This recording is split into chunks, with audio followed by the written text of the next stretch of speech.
I've been asking by a lot of people question about things. Yeah, today's video is a little bit different because we're gonna have a conversation. We kind of strip down a list of 10 things we wish we could change right now as the building is finished. There's stuff we can still change, but there's stuff you can't really because it's part of like the infrastructure. What? The infrastructure. Is that at the top of your list? Water? Yeah, water is the most important thing in the world. Bah oui. Life depends on water. Ça, c'est vrai, ça. Like, you know, we are harvesting rainwater, and the thing about the rainwater here is we have like 3,000 liters of reserve only. And this is always kind of a problem during winter because it's not raining for a couple of months, so we have to be like gentle on the way we use the water. If I was on a flat spot, for example, like in the middle of a field or easier spot to build, I would definitely have kind of lay out the house over a big concrete cistern. That way we could have like way more water. It's under the house, it will be insulated so it doesn't freeze. Here, unfortunately, it's not like this. I had to work with like plastic tank, so easier to bring on site and easy to install. But I got 3,000 liters, sometimes it's quite tricky. Having a bigger water reserve, that could be a major improvement for this cabin here. Or also there's another option, it's like the big plastic tank that farmers have. You can bury that in the ground. And why under the house? Because it's a place which is tempered. So your water doesn't freeze during winter, and during summer it doesn't go too hot. So there's less bacteria creating, basically. So we got 3,000 liters, but we're not especially using that as a drinking need. We could, but we prefer to go to a friend's place and get fresh water from his well. And this water problem leads to another one, I think. The second thing we would change is the current shower situation. We're using a metal feed trough, generally used for cows, but there are some cons. We can't drain it without using a squeegee. Like it drains, but it's just like always like a little bit of water in the bottom. Yeah. Because it's not like a real bath, it's flat, and like even with the angle, it's still like there's water. It works, it takes up a small space, it's affordable. I think we'd rather switch it up and get something that drains properly.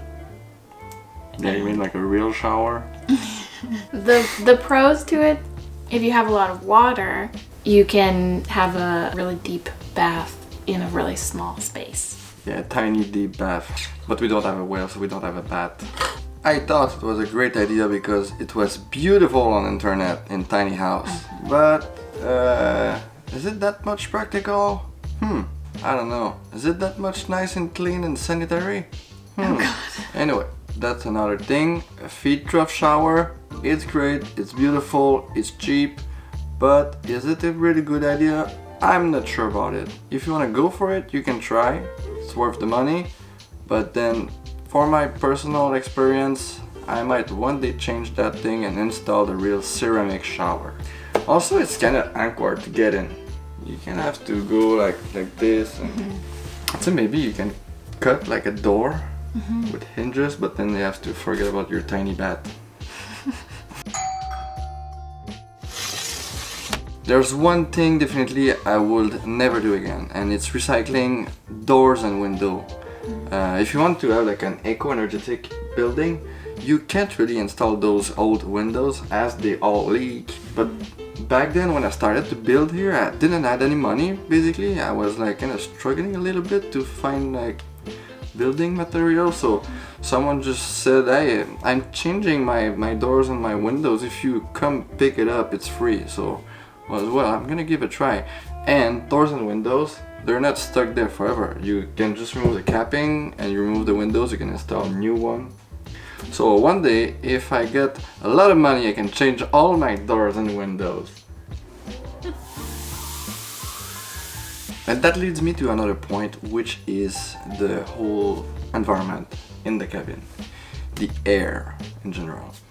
It's a small space, we're talking about 18 by 22, with a front wall of 18 feet and a back wall of 12. So it's not that hard to heat this place, but there's a thing about it, the ceiling is really high and the heat from the wood stove tend to go straight up and it can get really warm.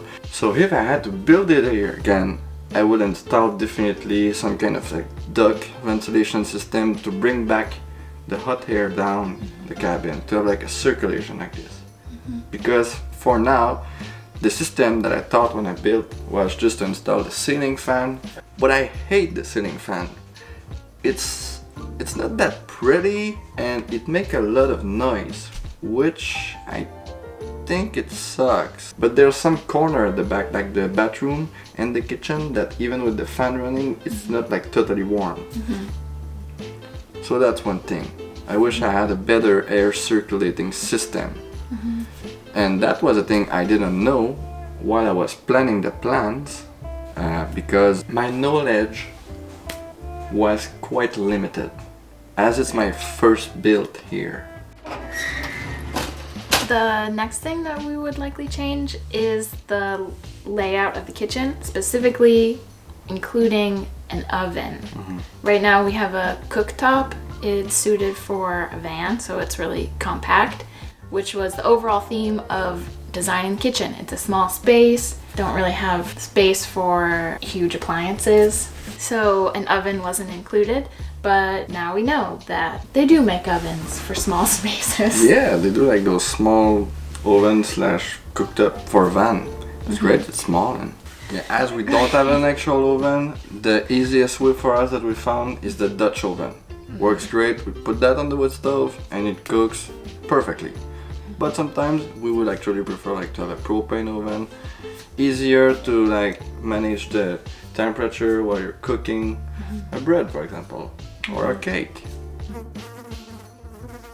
There's also another thing I would like to change, and this I can do it like in the future, but it's not inside the cabin, it's outside. I would like to add maybe a screen in porch, so during summer we can spend more time outside, especially at night if we want to have a nice dinner.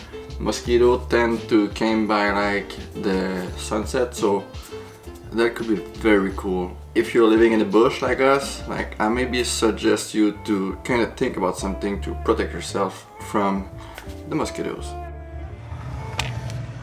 When I lay out the whole place, I was not thinking about storage, because I had not much in life. Everything I owned was fitting in my car. So yeah, I think the other thing is a lot of the examples that people might see on Instagram, whatever. Some places are really beautiful and pristine, but sometimes it's just not functional. Like you clearly see that the cabin is a place that maybe it's gonna be like a weekender or like an Airbnb. There's no one living there because there's definitely no storage. So how can you live in a cabin if there's no storage? Put your shit on the balcony? If you're planning to build some things, think about storage. Storage is very important. Sleeping area, the loft, the width. There's another thing I wish I've done differently, and it's the layout of the sleeping loft. At the moment, the loft is 6 feet wide, and unfortunately we can just put the bed in one direction, and sometimes I wish I could just like move the bed and so we can face something different than the ceiling or the exterior. Like I wish I could face like very far, like in the future. If you're planning like a loft, make it bigger than too small, because it can feel clutter. So that's another thing I wish I could change. The loft sleeping area.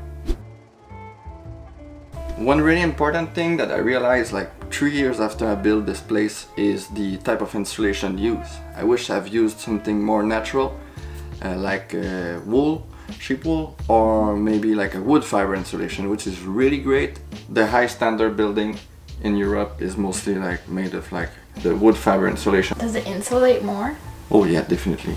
But don't use leaky windows. So that's the one thing I wish I've used, a more eco-friendly type of insulation in case of this place rotting and goes down one day. But I didn't know that was existing. So, and also it's always about budget. I wish I have invested maybe more in insulation and cut somewhere else, like maybe no kitchen table, or maybe like selling my car. That's one thing I would definitely change, but unfortunately it's gonna be really hard if I want to change my insulation setup. Next time. Alright, next time. Next one. Next cabin, I bet. When I started building here, I had very like poor and little knowledge, and along the way I found out that rough cut existed, and rough wood is cut locally by a farmer, for example, in your area, and it's not that much like transform, so you can basically work the wood the way you want. And you can also ask the lumber cutter exactly what you need. It's a way to save money, and I think rough wood looks amazing, and you can kind of finish it the way you want if you have like a planer, or you can sand it. So that's the thing about like rough wood. You have like more space for playing with the wood.